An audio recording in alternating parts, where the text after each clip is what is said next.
Grabe. Alam mo, speaking of MMK, 'di ba? Pangmalakasan talaga kasi parang itong MMK actually, 'di ba? Bata ka pa lang, marami ka ng mga episodes na ginawa. And Yes. itong episode na 'to ay ang pang 21st episode ni Sijan po, mga kapamilya at mga Yes. ka-vibes. At season ender to for Oo. MMK na nagbalik, 'di ba? Ganyan. Ah. How do you feel na parang grabe, no? Mula pagkabata hanggang sa moment na 'to, still nandiyan pa rin ang MMK family at talagang sobrang tiwala nila sa kakayahan mo, Sij. Yung sobrang thankful kasi parang hindi pa rin hindi ako natanggal dun sa mga gusto nilang kunin. Like yung nung bata pa ako nakaganap na ako ng MMK, tapos parang naging ano rin siya sa akin, naging malaking parte rin siya ng karera ko kasi pag MMK talaga, alam mong heavy drama, tapos iba't iba yung gagampanan mo na role, tsaka hango siya sa totoong buhay. Yes. Correct. Kaya parang yung tiwala na binibigay sa akin ng MMK para gampanan yung mga ganung mahihirap na roles, nakakataba ng puso. Tapos Yes. parang kailangan mo laging pagbutihan. Oo. Ginagawa ko rin siyang gasolina para sa akin na hindi dapat ako makontento. Kailangan kong pagbutihan pa. So dahil season ender siya, no, malaking deal siya, ano yung sa tingin mong pinaka nag-push sa'yo o kaya nagbigay ng inspirasyon sa'yo to do your best in this season specifically kasi siya yung taga-end, di ba? Bukod po dun sa sa nakakadagdag. Oh, yung patay Pusa. pusa. Patay pusa. Hindi kasi parang ang ganda ng tanong eh. 'Di ba? Parang wow, napapaganon ako. Oh, yan, go. Oo nga. Yun, bukod dun sa dagdag pressure nga na Yes. season finale siya, yun, sabi ko nga rin kanina na big deal para sa akin yung MMK. Kasi kailangan mo talagang pagbutihin dahil totoong buhay yung ginagampanan mo. Kailangan mong ipakita sa kanila na ito yung istorya niya, ganito yung pinagdaanan niya. Kaya, ba't may narinig ako may bukas ba? Ay, ganun ba? Sorry. Parang bababa si bro bigla dito. Oh, si bro, no? Parang kakausapin ka. May bukas ba? Kaya, yun, parang dagdag pressure pero mas pinagbutihan ko pa siya dahil nga MMK siya. Parang dapat Yes. kailangan kong galingan. Kaya may gusto kang malaman kay Sijan. Itanong mo na sa Oo. kanya. Ano po yun? Oo. Ano? Gusto kong malaman kung ano yung driving force mo. Yan. Ayun, yung parang, yun talaga yung bagay na, so, kumbaga nag-push sa'yo o kaya yun yung reason kaya ginawa mo siya. Not just, well, nasagot mo na nga siya na ito nga kasi MMK, it's true to life din, story ng tao. Siguro ano na lang, ano yung mga steps na tinake mo para i-prepare yung role na to? Yung steps, lagi ko naman po siyang ginagawa. Siyempre, importante yung aralin mo yung script Single, mo. double steps. Hindi. Ay, Pagawa mo na lang sa akin. Huwag lang sayaw. Wag lang sayaw. Okay na ako. Okay na ako. Yan. Yun, aralin mo yung script mo.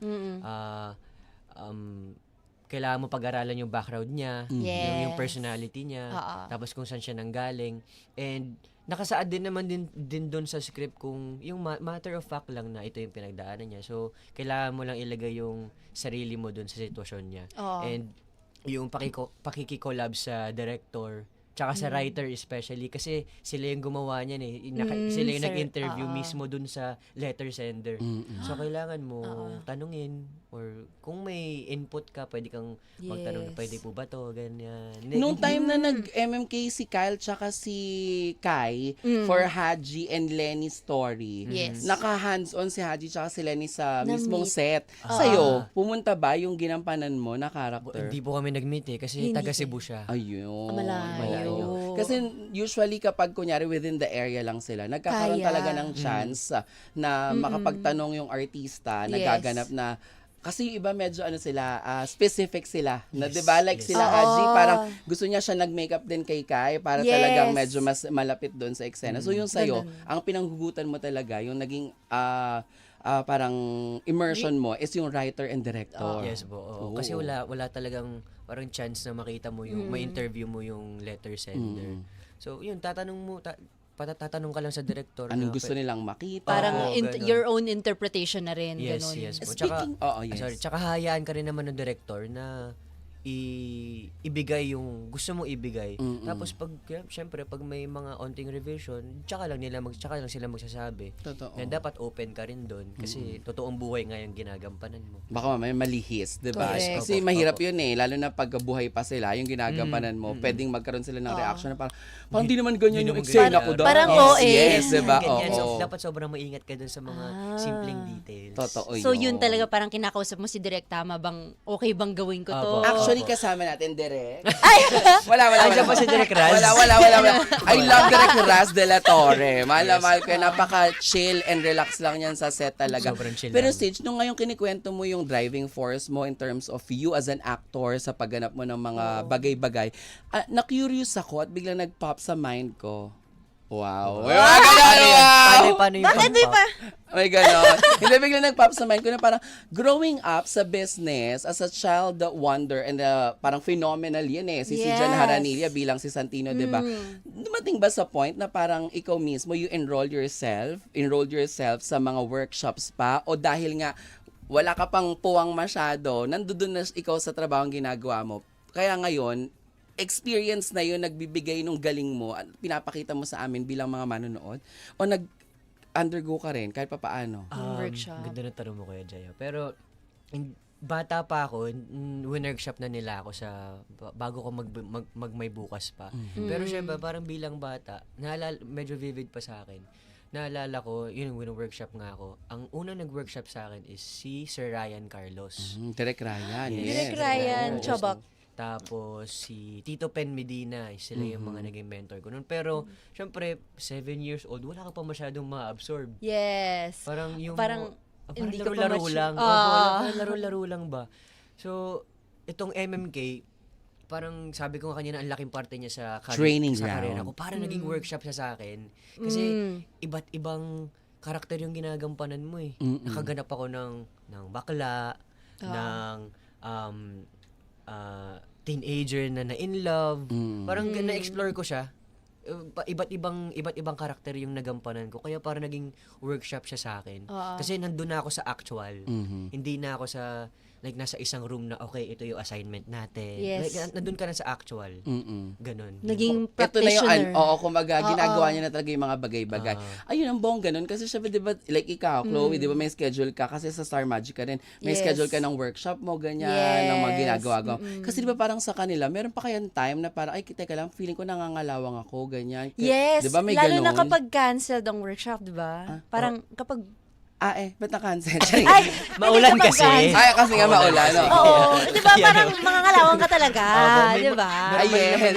Normal naman yung Hindi ganun. ganon. Hindi ba? Okay naman yung nag-cancel na, nangalawan ka agad. Ay, What ay, I'm ako saying, kasi ganon. Sobra naman yung sa'yo, bilis mo naman mangalawan. Ano to? Ano to? Hindi, ibig ko sabihin kasi ako, kaya nga na-curious ako sa tanong sa kanya. Kasi di ba, growing up, yun na yung ginagawa mong trabaho. So, Oo. syempre parang, di ba dati nakwento ni Shaina, ni Ate Juday, at saka ni Julia Montes, na Yes. they're very lucky dun sa mga veteran actors na parang yun yung pinaka naging guidance and naging training nila na parang, dapat ganito ka sa attitude mo, sa personality mo, pati yung sa acting, natuturuan sila. Ganon din yung sa'yo. MMK yung naging training ground niya. Uy naman yung isang workshop, na-cancel dahil sa ulan, nakalawa ka kagad.